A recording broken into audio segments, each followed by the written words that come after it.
आपके अपने channel Nivasan classes में आपका स्वागत है। आज हम लोग पढ़ेंगे बेसिक क्लास 10th के चैप्टर 2 पोलिनोमियल। तो चलिए हम लोग देखते हैं पोलिनोमियल क्या होता है और किसे कहते हैं। तो सबसे पहले हम देखते हैं पोलिनोमियल। पोलिनोमियल का अर्थ होता है बहुपद। बहुपद यानी कि यहाँ पे पोली का अर्थ होगा मेनी और नोमियल का अर्थ होता है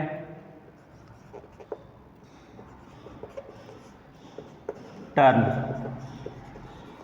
या पद। इसमें होता है बहुत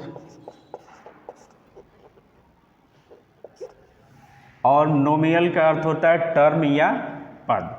तो इस तरह से पोलिनोमियल का शाब्दिक अर्थ हुआ कि बहुत सारे पद, यानी कि वैसे व्यंजक बीजीय व्यंजक जिसमें बहुत सारे पद हो उसको बोलते हैं पोलिनोमियल यानी कि बहुपद। इसी को हम लोग बहुपद बोलते हैं। तो इसमें एक पॉइंट आ गया टर्म यानी कि पद। टर्म या पद क्या होता है तो यहाँ पे समझेंगे टर्म। टर्म जैसे कि 2x 3 2x + 5 ये क्या है? एक टर्म है, एक पद है। यहाँ पे 3 क्या है? एक पद है। यहाँ पे क्या है? यहाँ पे 2 पद है। जैसे एक पद ये हो गया, दूसरा पद ये हो गया, तो ये क्या है? बहुपद है। तो इस तरह से पोलिनोमियल का अर्थ हुआ बहुपद, यानी कि बहुत सारे पद वाले को हम लोग क्या बोलते हैं? बहुपद बोलते हैं। अब हम टर्म में देखेंगे टर्म क्या होता है। टर्म में चर भी होता है और अचर भी होता है। तो यहाँ पे जो 2 क्या है? 2 अचर है और x क्या है? चर है। यहाँ पे 3 क्या है? अचर है और यहाँ पे क्या है? 2 अचर है और x चर है। यहाँ पे 5 क्या है? अचर है। तो इस तरह से जो टर्म होता है, पद होता है, चर और अचर से मिलकर बना होता है। तो सबसे पहले हम लोग देखेंगे कि चर किसे कहते हैं। चर यानी कि वैसी राशि जिसका मान बदलते रहता है उसको बोलते हैं चर राशि। जैसे क्या है? x y z। x का मान कभी 0 होगा, x का मान कभी -1 होगा, x का मान कभी -2 होगा, y का मान कभी 0 होगा, y का मान कभी -3 होगा, y का मान कभी 4 होगा। तो इसका वैल्यू फिक्स नहीं होता, हमेशा बदलते रहता है। जैसे यहाँ पे क्या है? 10 + 5 ये क्या हो गया? 15 हो गया। तो यहाँ पे वैल्यू क्या है? फिक्स है। 10 का मान 10 होगा, 5 माने 10 और 5 जोड़ेंगे तो 15 होगा। लेकिन यहाँ पे क्या हो सकता है? x + y = 10। तो यहाँ पे क्या हो जाएगा? x 1 भी हो सकता है और y 9 भी हो सकता है, 2 भी हो सकता है, y 8 भी हो सकता है। तो यहाँ पे ये क्या हो गया? चर। ये चर हो गया, इसका मान बदलता रहता है। इसका वैल्यू क्या है? फिक्स नहीं है। लेकिन यहाँ पे क्या है? वैल्यू फिक्स है। अब हम देखेंगे अचर। तो अचर कहने का मतलब 1 2 3 4 5 इसका वैल्यू हमेशा क्या रहता है? फिक्स रहता है। इसी को हम लोग बोलते हैं अचर राशि, इसको बोलते हैं चर राशि। तो इस तरह से चर और अचर राशि मिलकर ही टर्म होता है, पद होता है। अब हम देखेंगे कि बहुपद की पहचान एंड बहुपद। अब हम लोग देखेंगे टर्म कितने प्रकार के होते हैं और बहुपद की पहचान क्या होती है। बहुपद की पहचानने का नियम क्या होता है, रूल क्या होता है। तो यहाँ पे टर्म या पद। टर्म जो होता है पहला क्या है, एक पदी, फिर दूसरा हो गया द्विपदी, तीसरा त्रिपदी, चौथा शून्य पदी।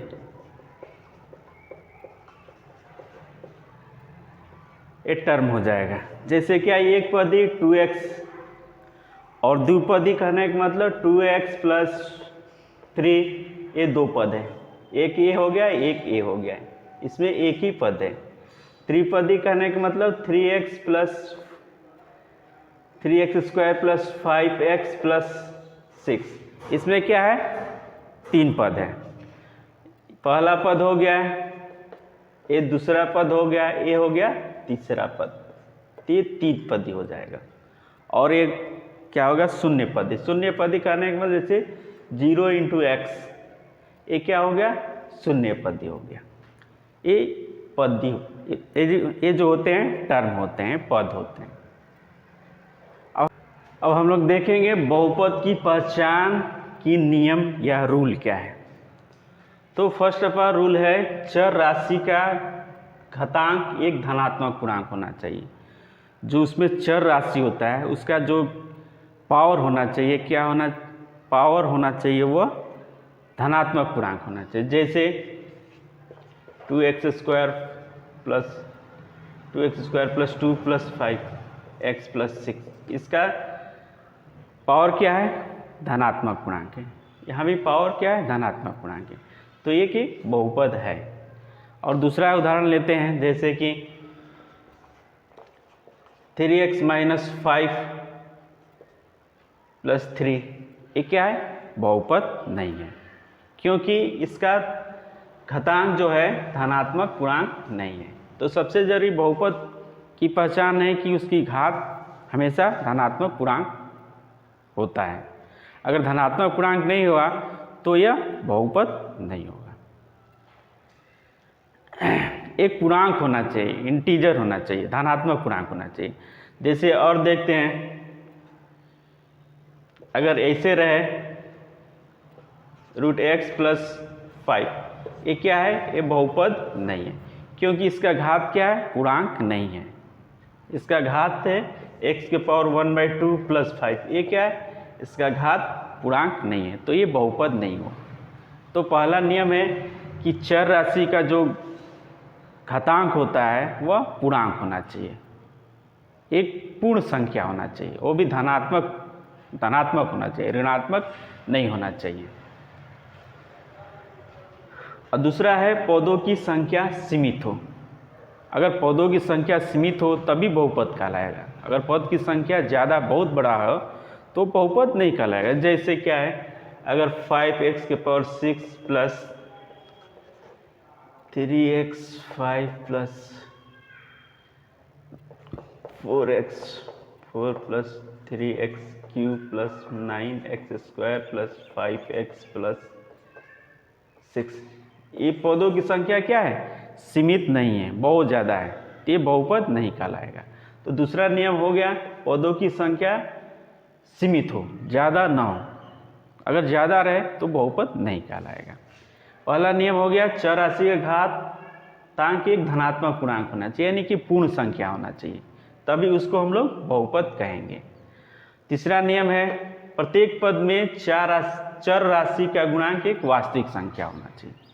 तो यहाँ पे चर राशि का गुणांक क्या होगा, वास्तविक संख्या भी हो सकता है। जैसे 1/2 प्लस 5 √3 प्लस x प्लस 9, ये क्या है, बहुपद है, क्योंकि x का पावर क्या है, धनात्मक है, भले उसका गुणांक क्या है, परिमेय के वास्तविक संख्या है, भले उसका गुणांक क्या है, वास्तविक संख्या हो, लेकिन वह बहुपद कहलाएगा।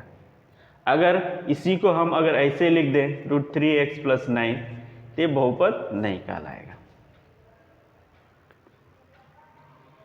और यहाँ पे देखते हैं, अगर ऐसे रहे 2f5x square plus 6/9 6/5x plus 3/2, ये क्या है, ये भी एक बहुपद है।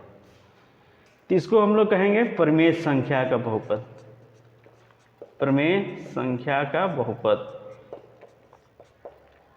बहुपद या प्रमेय बहुपद, इसको बोलेंगे परिमेय बहुपद।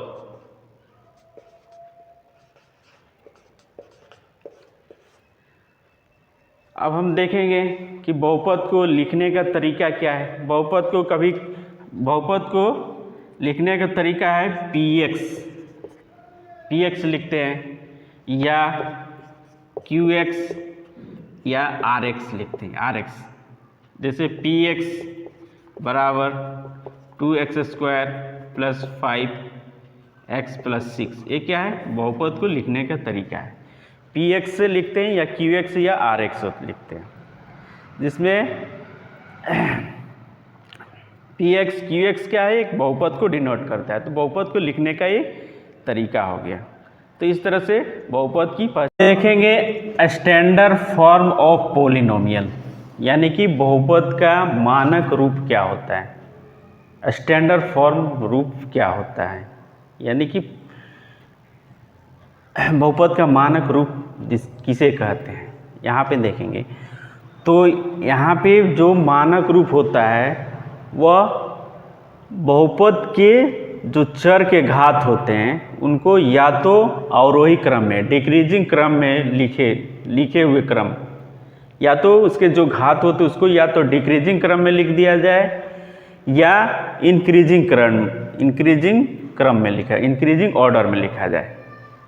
इसी को मानक रूप कहते हैं। जैसे कि यहाँ पे देखिए, अगर मान लीजिए x यहाँ पे दिया है 2x² + 2x5 + 4x ऐसे दिया है, तो ये क्या है, मानक रूप नहीं हुआ है। एग्जाम्पल है, मानक रूप कब होगा, जैसे कि 2x + 5 + 5x² + 3, ये देखिए, ये भी क्या है, मानक रूप नहीं कहलाएगा जब तक इसको बढ़ते क्रम या घटते क्रम में, इसके जो चर हैं उसके घात को अगर बढ़ते क्रम में या घटते क्रम में लिखा जाए तभी वो मानक रूप में कहलाएगा। कहने का मतलब कि जो बहुपद के चर के जो घात हैं उसको इंक्रीजिंग या डिक्रीजिंग ऑर्डर में एक्सप्रेस करना, लिखना ही क्या कहलाता है, बहुपद का मानक रूप कहलाता है। जैसे अगर हम इसको अगर मानक रूप में लिखते हैं तो क्या लिखेंगे, 5x² + 2x प्लस क्या है 3, ये क्या हो गया, मानक रूप हो गया। ये क्या है, घटते क्रम में, यानी कि अवरोही क्रम में, डिक्रीजिंग ऑर्डर में। अगर हम इसको ऐसे भी लिख सकते हैं, 2x प्लस क्या है 5x², ये भी क्या है, स्टैंडर्ड रूप हो गया। इसी को बोलते हैं बहुपद का स्टैंडर्ड फॉर्म, यानी कि मानक रूप। तो इस तरह से क्लियर हो गया होगा आप लोगों का कि बहुपद का स्टैंडर्ड फॉर्म क्या होता है, मानक रूप क्या होता है। तो ये होता है स्टैंडर्ड फॉर्म होता है।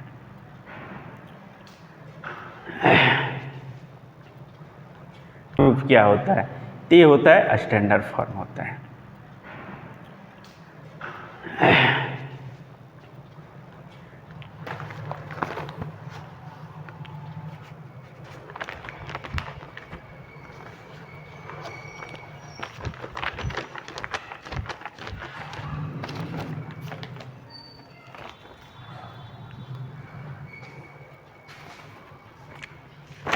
देखेंगे बहुपद की घात, यानी कि डिग्री ऑफ पॉलिनोमियल।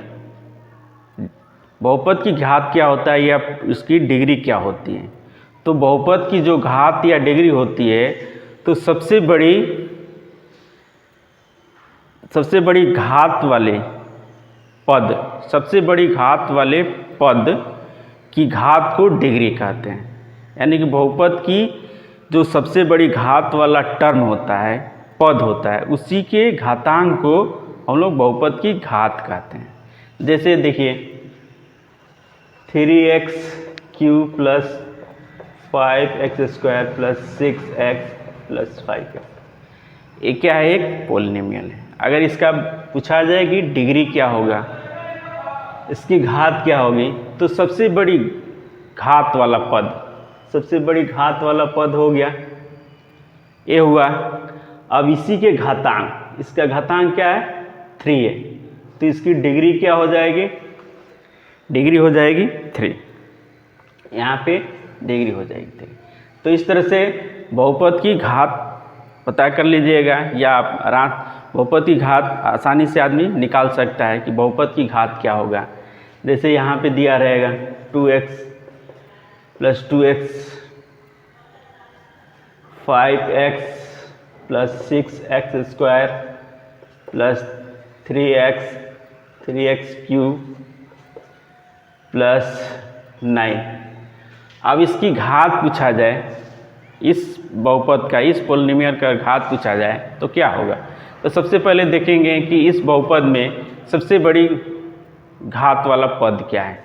तो सबसे बड़ी घात वाला टर्म यानी कि टर्म या पद यही है, सबसे बड़ी घात वाला टर्म या पद।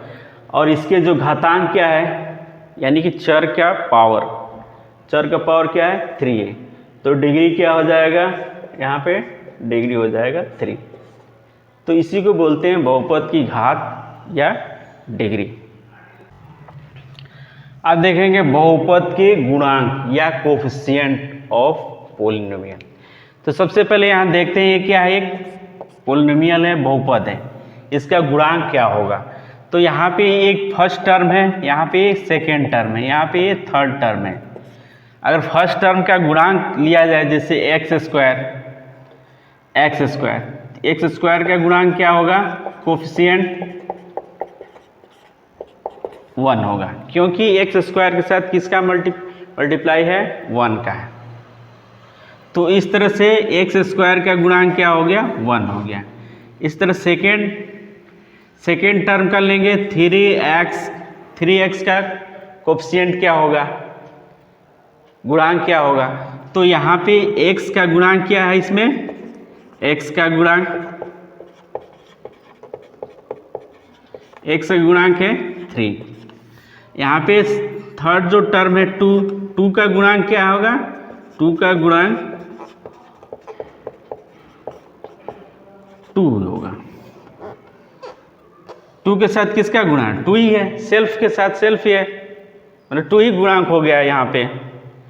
तो इस तरह से बहुपद के गुणांक होते हैं, यानी कहने का मतलब बहुपद का गुणांक यानी कि x के साथ किसका मल्टीप्लाई हुआ है, x का कोफिशिएंट क्या है।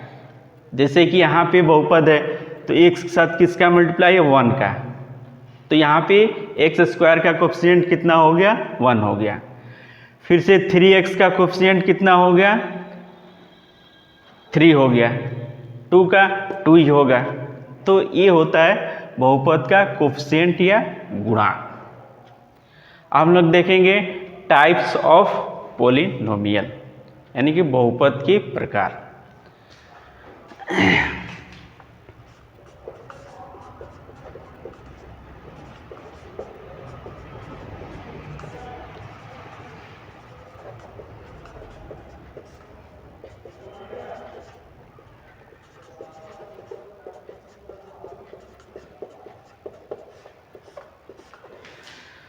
तो यहाँ टाइप्स ऑफ पोलिनोमियल्स बहुपद के प्रकार कितने होते हैं। तो फर्स्ट टाइप जो होता है लीनियर होता है, इसको बोलते हैं लीनियर पोली, यानी कि इसको बोलते हैं रैखिक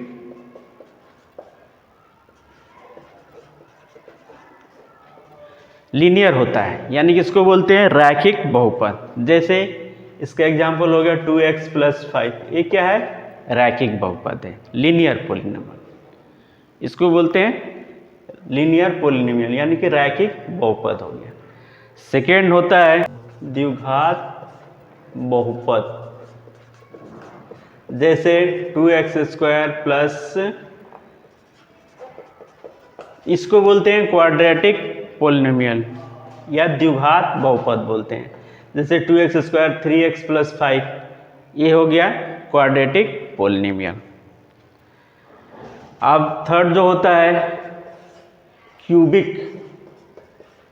क्यूबिक पोलिनोमियल, यानी कि त्रिघात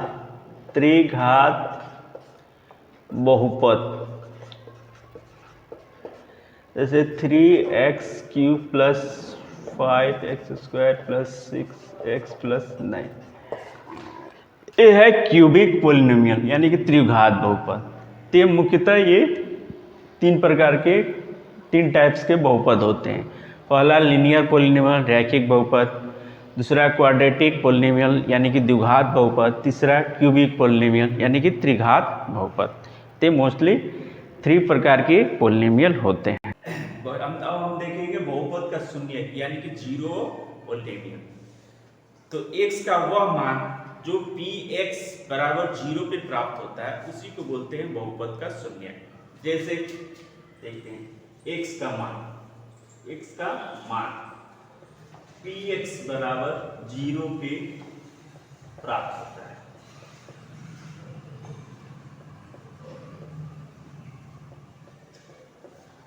जो x का वैल्यू जो प्राप्त होता है px बराबर 0 पे, वही कहलाता है बहुपद का शून्य या जीरो पोलिनोमियल। जैसे एग्जांपल px बराबर x² प्लस 2x प्लस 1, ये पोलिनोमियल है। इसका अगर हमको निकालना है शून्यक, तो शून्यक निकालने के लिए क्या करेंगे, इसको मध्य पद को तोड़कर शून्यक निकालेंगे यानी कि x का वैल्यू निकालेंगे। x का जो वैल्यू प्राप्त होगा वही शून्य कहलाएगा। अब इसको तोड़ेंगे, क्या होगा यहाँ पे x बराबर x² plus x plus x plus 1। यहाँ से अब x कॉमन कर लेंगे, x प्लस 1 यहाँ बचेगा और यहाँ से 1 कॉमन करेंगे, x प्लस 1 मीन्स यहाँ से हम x प्लस 1 कॉमन कर लेंगे, तो वैल्यू क्या होगा x प्लस 1। अब x प्लस 1 इक्वल टू क्या करेंगे 0, यानी कि px बराबर 0 पे जो x का मान जो प्राप्त होता है वही बहुपद का शून्य कहलाता है। तो यहाँ पे क्या हो जाएगा x बराबर -1 और यहाँ से ले लेंगे x plus 1 equal to 0, x बराबर -1। ये बहुपद का क्या कितने शून्य होंगे, 2 शून्य होंगे यानी कि -1 और -1। तो इस तरह से ये बहुपद के शून्य होते हैं। कहने का मतलब x का वह मान जो px बराबर 0 यानी कि कोई बहुपद है, x का वह मान जो px बराबर 0 पे जो वैल्यू प्राप्त होता है वही बहुपद का शून्य कहलाता है। जैसे दूसरा उदाहरण लेते हैं px बराबर x प्लस 2, इसका शून्य क्या होगा। तो इसका शून्य हम जानते हैं कि x का वह मान जो px बराबर 0 पे प्राप्त होता है, तो यहाँ पे हो जाएगा x बराबर -2। तो यही होगा बहुपद का शून्य। एक और एग्जांपल देते हैं, देखते हैं। जैसे px बराबर x प्लस 1 है। अब इस बहुपद का शून्य क्या होगा, तो बहुपद का शून्य कहने का मतलब x बराबर x का वह मान जो px बराबर 0 पे प्राप्त होता है। तो यहाँ पे क्या होगा x plus 1 equal to 0, x बराबर 1 यानी कि -1, ये क्या होगा शून्य होगा। अब देखेंगे अगर रैखिक बहुपद है, लीनियर पोलिनोमियल है, तो इसका शून्य कितना होगा, 1 शून्य होगा। रैखिक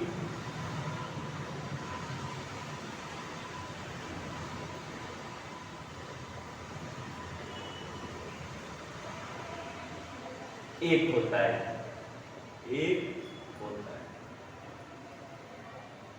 रैखिक बहुपद का शून्य कितना होता है, 1 होता है। जैसे देख लेते हैं, ये क्या है px बराबर x प्लस 3, ये क्या है रैखिक बहुपद है। तो इसका शून्य कितना होगा, 1 होगा, यानी कि px इक्वल टू 0 पे, यानी कि x plus 3 equal to 0, x का वैल्यू कितना आएगा -3। तो इसका शून्य कितना हुआ, 1 होगा। यहाँ पे देख रहे हैं कि ये क्या है क्वाड्रेटिक यानी कि बायनोमियल है, ये बायनोमियल पोलिनोमियल है, द्विघात बहुपद है। तो इसका शून्य कितना हो रहा है, 2 हो रहा है। इसी तरह से अगर त्रिघात बहुपद है तो इसका शून्य 3 होगा। अगर शून्य शून्य घात बहुपद है तो इसका घात कितने, इसका बहुपद शून्य कितना होगा, 3 होगा।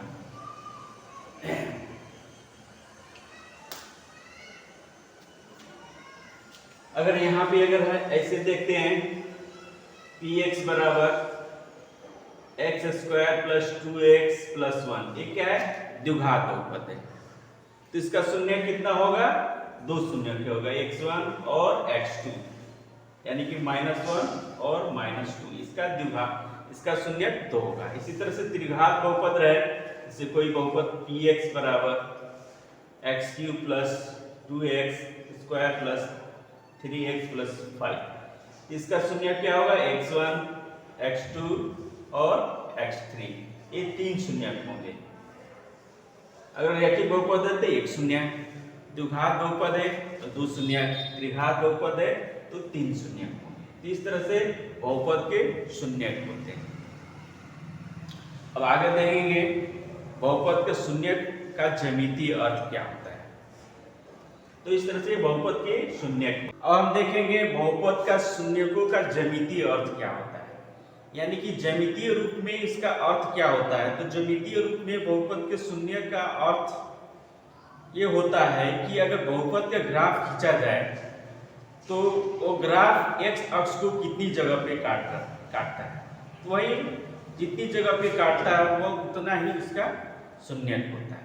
कहने का मतलब है कि बहुपद का शून्यक का ज्यामितीय अर्थ ये होता है कि अगर बहुपद के ग्राफ खींचा जाए तो ग्राफ x अक्ष को कितनी जगह पे काटता है, जितनी जगह पे काटता है उतना ही उसका शून्यक होता है।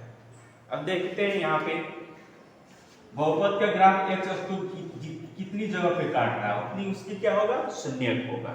यहाँ पे फर्स्ट में देखते हैं, फर्स्ट वाले ग्राफ में, तो यहाँ पे देखिए कि x अक्ष को ग्राफ यानी कि पॉलिनोमियल px कोई है, उसका ग्राफ x अक्ष को एक जगह पे काट रहा है, तो शून्य कितना होगा, शून्य 1 होगा, इसका शून्य 1 होगा। अब दूसरे ग्राफ में देखते हैं, यहाँ पे दूसरे ग्राफ में देखते हैं तो यहाँ पे px बहुपद है, ये इसका ग्राफ अगर खींचा गया है तो यहाँ पे देखिए कि x अक्ष को कितनी जगह पे काट रहा है, 2 जगह पे काट रहा है, तो शून्य कितना होगा, 2 शून्य होगा, इसका शून्य 2 होगा, इसका शून्य 1 होगा। अब नेक्स्ट तीसरे ग्राफ में देखते हैं, तो तीसरे ग्राफ में देखते हैं तो ये ग्राफ x अक्ष को कितनी जगह पे काट रहा है, 3 जगह पे काट रहा है, तो इसका शून्य कितना होगा, 3 शून्य होगा, यानी कि इसका शून्य 3 शून्य होगा, 3 शून्य, यानी मैंने कोई बहुपद है px, इसका ग्राफ खींचा गया है तो x अक्ष को 3 जगह काट रहा है, इसका शून्य 3 होगा। अब नेक्स्ट हम देखेंगे फोर्थ वाले ग्राफ में, तो फोर्थ वाले ग्राफ में देख रहे हैं कि ये जो ग्राफ है x अक्ष को एक जगह 2 3 4 5 जगह काट रहा है, तो इसका शून्य कितना होगा, 5 होगा, 5 शून्य होगा। तो कहने की मतलब कि किसी बहुपद का शून्य का ज्यामितीय अर्थ ये हुआ कि अगर उस बहुपद का ग्राफ खींचा जाए तो x अक्ष को कितनी जगह पे काट रहा है, वही उसका ज्यामितीय अर्थ हुआ। तो इस तरह से ये क्लियर हो गया कि जब बहुपद का ज्यामितीय अर्थ यानी कि बहुपद का इंपॉर्टेंट पॉइंट देखेंगे पॉलिनोमियल से रिलेटेड, शून्य हो यह आवश्यक नहीं है, यानी कहने का मतलब कोई बहुपद है उसका शून्य ही है, यह आवश्यक नहीं है। तो फर्स्ट इंपॉर्टेंट पॉइंट हो गया, नोट हो गया। सेकेंड है ये बहुपद के अनेक शून्यक हो सकते हैं, कहने का मतलब कि एक कोई बहुपद है उसका शून्यक अनेक हो सकते हैं, ये निश्चित नहीं है कि केवल 0 ही शून्यक होगा, अनेक शून्यक हो सकते हैं। नेक्स्ट इंपॉर्टेंट पॉइंट है रैखिक बहुपद का एक शून्यक होता है। जब भी कोई रैखिक बहुपद होता है, लीनियर पेयर पॉलिनोमियल होता है, लीनियर होता है, उसका शून्यक 1 होता है, ये आवश्यक है। मतलब यानी कहने का मतलब रैखिक बहुपद का शून्यक 1 ही होता है, 1 से ज्यादा कभी भी नहीं हो सकता है रैखिक बहुपद का, ये सर्टेन है, निश्चित है। नेक्स्ट इंपॉर्टेंट पॉइंट देखेंगे 0 एक बहुपद का शून्यक हो सकता है, यानी कि शून्य किसी बहुपद का शून्यक हो सकता है, यह इंपॉर्टेंट पॉइंट है। तो इस तरह से एक बहुपद के शून्य से रिलेटेड इंपॉर्टेंट पॉइंट है। आप देखेंगे बहुपद के शून्यांकों और गुणांकों के बीच क्या होता है, what is the relation between zero and coefficient of polynomials, इनके बीच क्या संबंध होता है उसको देखेंगे। माना कि कोई बहुपद, माना कि कोई बहुपद px बराबर ax² plus bx plus c, ये कोई माना कि बहुपद है, इसका शून्यक अगर एक शून्यक अल्फा और बीटा है, अल्फा और बीटा, कोई बहुपद px ax² plus bx plus c क्या है, पॉलिनोमियल है, बहुपद है, इसका शून्यक क्या है, शून्यक अल्फा और बीटा हो, तो इसका एक फैक्टर, इसका एक गुणनखंड क्या क्या हो सकता है, x minus alpha and x minus beta एक गुणनखंड हो सकता है। ये हम लोग जानते हैं, गुणनखंड प्रमेय से हम लोग पढ़ चुके हैं, क्लास 9 में पढ़ चुके हैं कि अगर ये अल्फा और बीटा इसका शून्यक है, इसका गुणनखंड क्या हो सकता है, x माइनस अल्फा और x माइनस बीटा इसका गुणनखंड हो सकता है।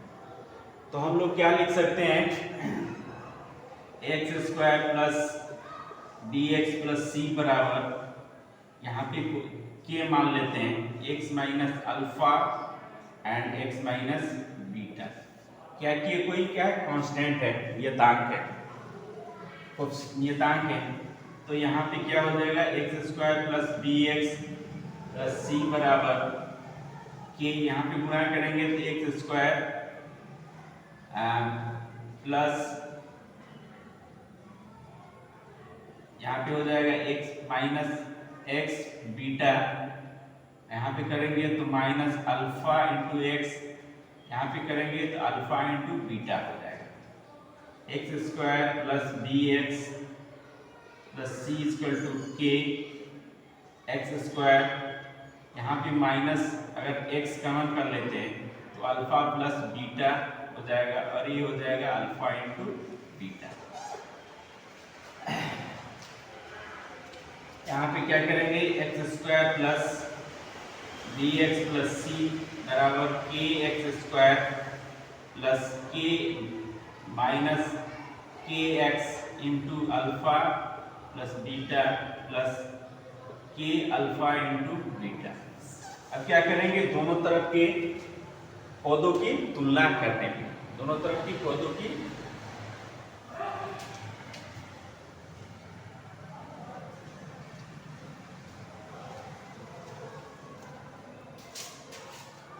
अब दोनों तरह की पदों की तुलना, दोनों तरफ के पदों की तुलना करने पे,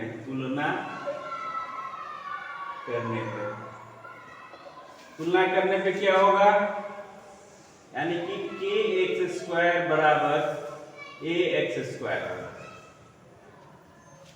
तो x से x कैंसिल, यहाँ पे k बराबर क्या हो जाएगा, a हो जाएगा, first term second term bx बराबर यानी कि minus kx into alpha into beta, इसकी तुलना करने पे x से x कैंसिल, b बराबर माइनस k का वैल्यू क्या होगा, a alpha plus beta, means alpha plus beta का मान क्या हो जाएगा,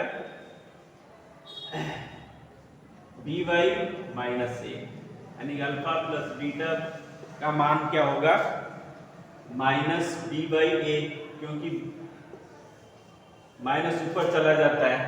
फिर थर्ड टर्म की तुलना करने में, थर्ड टर्म क्या है, k into alpha into beta equal to c है, तो k का वैल्यू यहाँ पे पुटअप करेंगे, a अल्फा इंटू बीटा बराबर c, तो अल्फा इंटू बीटा बराबर क्या होगा, c बाई a।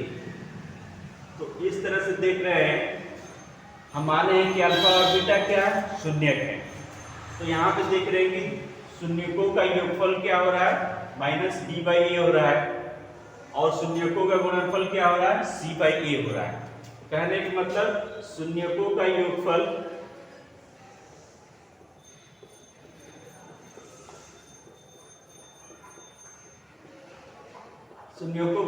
क्या हो रहा है, माइनस किसका गुणांक, एक्स का गुणांक। देखिए यहाँ पे b किसका गुणांक है, x का गुणांक। तो यहाँ पे क्या हो जाएगा, x का गुणांक बटे a किसका गुणांक है, a एक फर्स्ट पद क्या है, a एक्स स्क्वायर, यानी कि एक्स स्क्वायर का गुणांक ये हो जाएगा। ठीक है, तो इस तरह से शून्यांकों और गुणांकों में संबंध क्या हो गया, पहला शून्यांकों का अगर योगफल होगा वो होगा माइनस एक्स का गुणांक बटे एक्स स्क्वायर का गुणांक। तो ये होता है शून्यकों और गुणांकों के बीच ये संबंध होता है। यहाँ पे देखेंगे शून्यकों का गुणनफल, तो शून्यकों का योगफल बराबर क्या हो जाएगा, अचर पद बटे एक्स स्क्वायर का गुणांक। तो इस तरह से शून्यांकों और गुणांकों के बीच ये संबंध होता है। शून्यकों का योगफल बराबर माइनस एक्स का गुणांक बटे एक्स स्क्वायर का गुणांक, शून्यकों का गुणनफल बराबर अचर पद बटे एक्स स्क्वायर का गुणांक। तो ये शून्यकों और गुणांकों के बीच संबंध होता है।